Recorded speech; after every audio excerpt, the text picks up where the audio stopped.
Mwega mwiroreri wa Miaki na Mibe TV.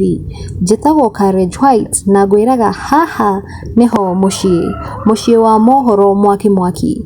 Muthenya wa umuthi mundu gwitwo Keziah wa kariuki ni atwikire wa guthii mwena wa Facebook na atua kwandikira Joy Kiengei kana Reverend Joy Kiengei ka message amwira atiriri: Happy birthday Reverend Joy Benson. Thank you for being a great pillar in the house of God, great mother to our children and a source of inspiration to Bishop Ben JCM Church.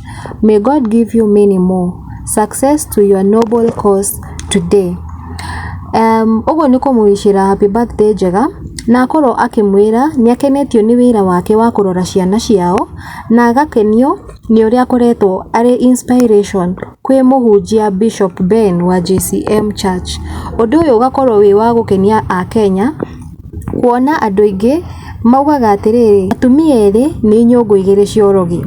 Mwena wa comment section andu mathiete na mbere kuga atiriri, funny thing kuna watu watajoin hii conversation wakisema eti Keziah akona wivu sababu ya Joy.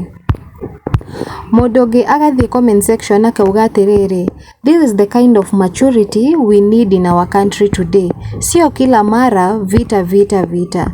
Sometimes you need to relax and reflect back in your life and look at what is working in your life. Modogi gwitwo Mburu akauga atiriri, Mburu _ this woman is so mature. I am inspired by her words. May all women learn from her. Magi Kairetu akauga atiriri, kuna mwingine utasikia amekuja hapa kuleta tu comment za hatred. Macio ni mautuma namo muthenya wa muthee na no ngurie uhote gusubscribe nigetha ukahota kuona video citu.